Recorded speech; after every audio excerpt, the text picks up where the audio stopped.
hama itu teman kita yang memberitahu kita tanah kita jelek. Kenapa hama itu teman kita? Itu agen kita tuh untuk ngasih tahu, oh tanah kita jelek. Kenapa tanah kita jelek? Karena tanamannya nggak sehat. Kalau tanamannya nggak sehat dimakan sama hama. Kenapa tanamannya nggak sehat? Ya karena tanahnya jelek, ya kan? Muter-muter kan jadinya. Jadi hama itu ngasih tahu kita, kok malah kita bunuh.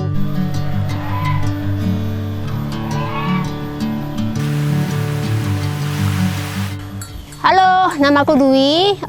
Aku tinggal di Jogja, di Omah Lor. Di Omah Lor tuh di kaki Merapi ya, di Pakem. Aktivitas aku sekarang nih ya berkebun dan di Omah Lor sendiri bersama teman-teman dari seluruh Indonesia yang kesini untuk belajar. Kita belajar bersama tentang berkebun dan tentang sustainable living. Ternyata menghidupkan pangan sendiri, menanam pangan sendiri itu ternyata lebih ke ada kepuasan gitu. Kemudian ada humbling kalau bahasa Inggrisnya, bahwa ternyata kita itu satu rantai dengan tanaman yang kita makan gitu, nggak bisa keluar dari rantai itu. Ini yang menarik. Akhirnya kemudian aku membuka Omah Lor ini untuk belajar bersama, lebih tepatnya. Bukannya aku yang ngajarin, tapi seringkali ketika teman-teman dari daerah datang tuh dengan budaya mereka berkebun, dengan budaya mereka cocok tanam, aku juga banyak belajar. Dan tanaman-tanaman yang dulunya aku di sini nggak ngerti bisa dimakan, ada teman datang, ini di tempatku dimakan loh. Nah, itu belajar banyak dari situ. Awalnya ya karena concern aja, karena aku juga ekspor nih. Jadi waktu itu pas aku ekspor ketemu sama petani-petani kan di seluruh Indonesia, kok kebanyakan udah tua-tua itu. Lebih ke kekhawatiran, ini nanti kemana nih? Bangsa ini nih yang ngasih makan siapa? Kalau petaninya udah tua semua, yang ngasih makan siapa kita? Lebih ke situ. Dan akhirnya aku putuskan, oke, sebagian dari profit dari aku ekspor itu aku kembalikan dengan membangun ini. Jadi aku bangun Omah Lor itu pertama untuk rumahku ya, tapi pada prinsipnya dibangun untuk rumah bersama sih. Ujungnya semua orang bisa kesini dan belajar dan kita berproses bersama. Dan di sini kita belajar untuk hidup. Artinya kita belajar hidup berdampingan dengan apapun yang ada di alam ini. Jadi bagaimana memandang bahwa kita itu bagian dari alam, bahwa kita bukan bosnya alam, ya sok-sokan ngatur alam begini begitu, toh kalah juga nih sama alam, kita dihajar sama bencana, udah habis kita. Nah, jadi bagaimana supaya kita bisa hidup bersama dengan alam? Gitu. Itu aku pikir hidup tuh seperti itu. Bagaimana kita itu hidup tapi juga menghidupi. Itu kita harus bersinergi dengan alam, memahami bahasa mereka, dan mereka bicara loh, ada bahasanya. Nah, ini di sini kita ngobrol di sini, dengan belajar ngobrol dengan alam tuh di sini. Ketahanan pangan tuh dimulai dari pintu depan dan pintu belakang. Jadi berapapun lahan yang ada, bertanamlah apapun itu. Jadi kalau kita mau ngomong ketahanan pangan, kita harus mendukung petani-petani, bukan menjadi beban. Karena selama ini kita semua ini menjadi beban petani, tapi sok-sokan jadi bos. Sanggup beli kok aku, iya lu sanggup nanamnya enggak. Petani ini yang jadi tugas mereka mengenyangkan, petani tugasnya mengenyangkan seluruh nation, seluruh bangsa. Tapi kita pernah enggak meringankan beban mereka? Paling gampang membantu mereka tuh jangan buang-buang makanan. Kalau ke pasar tuh jangan nawar-nawar, ya kan? Kalau soal makanan saya tuh pesan nggak pernah nawar, beli langsung. Karena ada rantai makanan di situ, ada rantai ekonomi di situ. Beli produk-produk lokal, jangan yang impor. Itu caranya untuk mendukung. Di Omah Lor kita ada lebih dari 250 spesies tanaman yang itu bisa dimakan atau ada manfaat lain. Ya, jadi sebagian juga kita ambil dari berbagai tempat di Indonesia, kita bawa ke sini. Jadi kayak semacam botanical art gitu. Salah satunya adalah ini namanya purun tikus kalau bahasa Indonesianya. Bahasa biasanya water chestnut. Yang kita makan tuh ubinya di bawah. Ini ada ubi seperti ini. Tempatnya harus ada air karena memang tanaman air. Jadi kita tancapkan aja di sini. Nah, kayak gitu. Nanti kita panen 3 bulan sekali. Ini dipakainya untuk bikin wonton, manis rasanya kayak bengkoang. Nextnya, ini agak meliar begini tapi semua bisa dimakan di sini. Yang bisa dimakan di sini ada beberapa. Ini namanya rumput Israel. Dia dimakan daunnya sih. Aku bisa makan untuk campuran mie dan segalanya yang kuah-kuah gitu. Terus ini ada bayam Brasil, teman-teman pasti tahu nih. Ini sayur perennial yang dia nggak mati-mati, semakin dipotong semakin dia banyak. Jadi dia nggak akan mati nih kalau nggak dimatiin. Nah ini bisa dikonsumsi tumis aja, itu enak nih. Lalu di sini juga ada pumpkin atau waloh ya. Ini waloh kami di sini. Yang kita konsumsi itu ujung-ujungnya untuk sayur. Kita kan ini berduri nih, bukan berduri ya, berbulu. Itu kita kupasin dulu bulunya nih. Ini bisa dikonsumsi untuk sayur lodeh, itu enak banget. Kita ke depan. Nah ini ada yang namanya labu botol nih. Kami di sini kalau mau membuat gayung dari ini nih, ini keras banget tuh, udah tua. Dia akan jadi kering. Setelah kering kita belah dua begini. Kalau untuk gayung nggak perlu di coating, tapi kalau untuk tumbler dipotong kecil begini terus di coating pakai wax. Itu udah waterproof nanti. Nah kalau muda, masih muda, bisa disayur juga. Gitu. Daunnya juga bisa disayur. Jadi ini multifungsi, jadi gayung-gayung kita dari ini nih. Nggak perlu pakai plastik, saudara. Ini sejenis amaran. Amaran itu bayam-bayaman.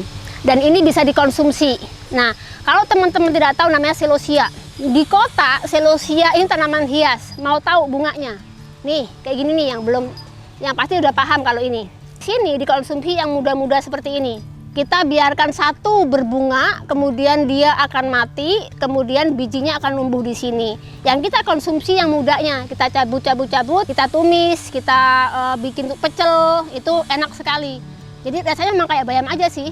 Tapi daripada kita nanam bayam yang agak-agak sulit ya, ini aja gitu. Apalagi di musim hujan di sini kan rewel banget. Ini iklim yang sangat jelek banget pun dia survive. Satu lagi tanaman hias yang banyak ditanam di kota-kota juga, tapi bisa dikonsumsi adalah ini. Orang menyebutnya pacar banyu ya, atau impatient.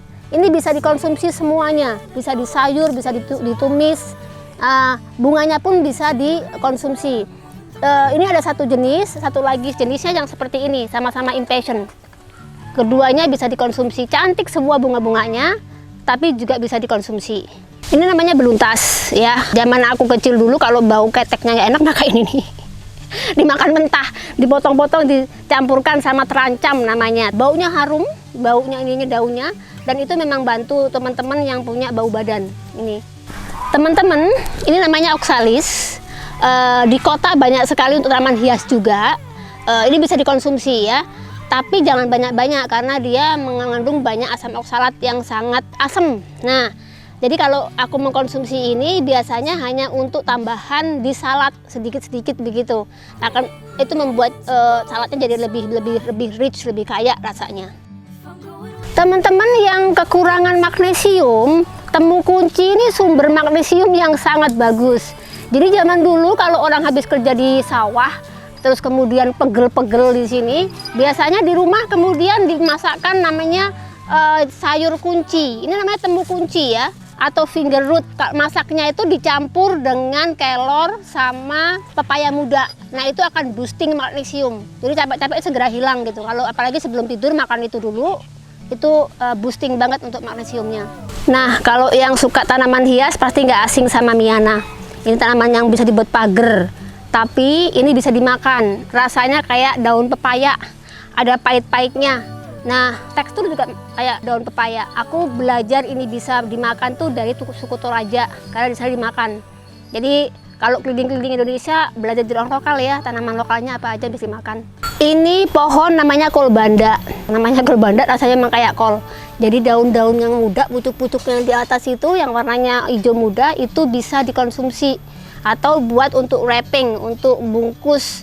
Kalau kita mau menggoreng ikan asin supaya nggak kemana-mana ikannya, rasanya itu dibungkus dulu pakai ini. Bisa dimakan langsung sama daun-daunnya. Nah ini namanya jelateng. Gatel banget, tapi kalsiumnya tinggi banget. Ini juga dimakan di sini. Kalau nggak biasa tangannya gatel, tapi kalau sudah kena panas dia hilang gatelnya. Tinggal diambil daunnya, kemudian diiris tipis-tipis. Kalau di sini untuk campurannya bikin telur dadar. Ini pakai ini nih. Ini mugwort. Aku ambil ini dari Bogor. Jauh-jauh dari Bogor ke sini. Karena memang fungsinya banyak banget. Di sini kita masak juga ya. Kita jadikan untuk kosmetik juga bagus ya. Kalau ini cewek-cewek ini kalau untuk mau bikin masker ini ulek halus, jadikan campurin maskernya, bagus banget untuk buat masker. Tapi ini juga edible, dan aku sukanya mugwort itu dia semakin dipotong dia semakin kemana-mana, jadi nggak takut habis lah kalau untuk punya mugwort ini. Jadi kalau misalnya musim kemarau yang panjang, musim hujan yang sangat deras, dia survive aja. Jadi omah lor itu didesain ya memang untuk edukasi. Teman-teman kalau masuk ke sini harapannya meskipun nggak ada yang ngajarin bisa terinspirasi. Dengan pay attention, dengan memperhatikan detail-detail di omah lor, teman-teman bisa belajar banyak kok. Dan bisa dimasuk akalkan, bisa dirisenkan gitu apa yang desain di sini. Ini semua by design semuanya. Bangunannya kenapa begitu, kenapa harus di pinggir tebing seperti itu, kenapa itu harus naik ke atas, kenapa itu kemudian tanaman-tanaman liar itu tumbuh di situ, semua by design. Jadi teman-teman bisa sebetulnya mendesain ruang hidup yang itu selaras dengan alam. Syaratnya apa ya? Pahami dulu alamnya, pahami dulu kebutuhan kita, pahami dulu alamnya seperti apa dan apa yang bisa kita lakukan untuk membantu alam, dan begitu juga sebaliknya. Semua terintegrasi. Jadi kenapa kita ada ayam ada manfaatnya juga, ya kan? Ada beberapa tanaman yang kita tanam tapi tidak kita panen buahnya, jadi agak-agak aneh. Contohnya kayak pisang. Di sana itu ada lingkaran pisang namanya. Itu kita nggak panen pisangnya. Kalau ada pisangnya ya alhamdulillah. Kalau enggak, ya kita panennya apa? Trunknya. Kita panen batangnya sama akarnya. Karena pisang itu kan bioakumulator juga. Dia punya kemampuan untuk mengekstraksi mineral-mineral dalam tanah. Ini untuk pupuk, termasuk kelor, termasuk kipait, itu untuk pupuk kalau di sini. Jadi kita pupuk tanam sendiri, kita nggak beli. Untuk petani-petani muda nih kalian nih, ajak yang teman-teman kalian yang lainnya itu untuk bertani juga. Nggak cukup kalian hanya berkebun dan berkutat mengurung diri kalian di kebun kalian, itu nggak cukup. Gunakan sosial media, tunjukkan kalian berhasil, tunjukkan ini bisa. Aku dulu anti sosial media, sekarang go sosial media. Terima kasih ya udah nonton video ini. Jangan lupa subscribe Cap Capung.